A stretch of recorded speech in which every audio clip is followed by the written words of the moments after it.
Welcome.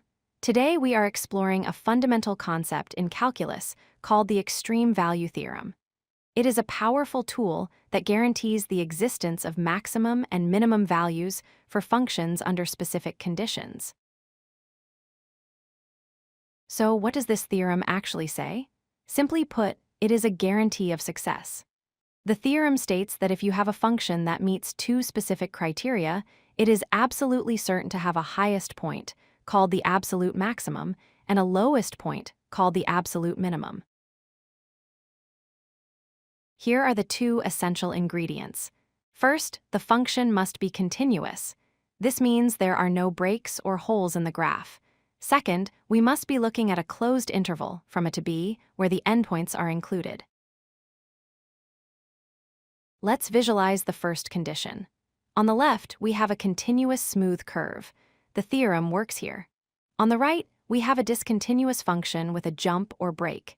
If a function is discontinuous, the theorem does not apply, and we cannot guarantee a maximum or minimum exists. Now for the second condition. We specifically need a closed interval, denoted by square brackets. This means the graph includes its starting and ending points. An open interval, denoted by parentheses, excludes these endpoints. The extreme value theorem specifically requires the closed interval. Here is the formal mathematical statement. If f is continuous on a closed interval a to b, then f attains both an absolute maximum value m and an absolute minimum value m somewhere in that interval. Where can we find these extreme values? In the first scenario, they might occur right at the edges. Here, the function simply goes up from start to finish.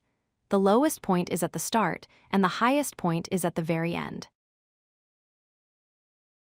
In the second scenario, the extreme values occur inside the interval, at the peaks and valleys.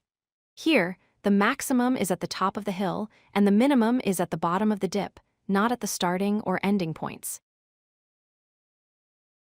Why is continuity so important? Look at this graph with a hole at the very top. The function gets closer and closer to that high point, but because there is a hole, it never actually reaches a specific maximum value. It tries to reach a limit, but fails to land on a single highest number.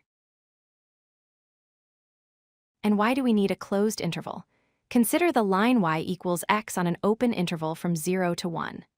The value gets closer and closer to 1, like 0.9, 0.99, and so on.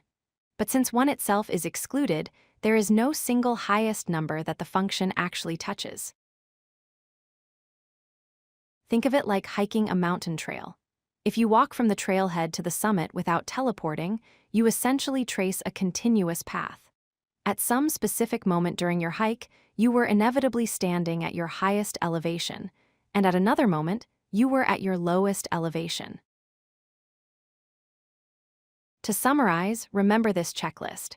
If the function is continuous and if the interval is closed, then a maximum and a minimum are 100% guaranteed to exist. Thank you for watching.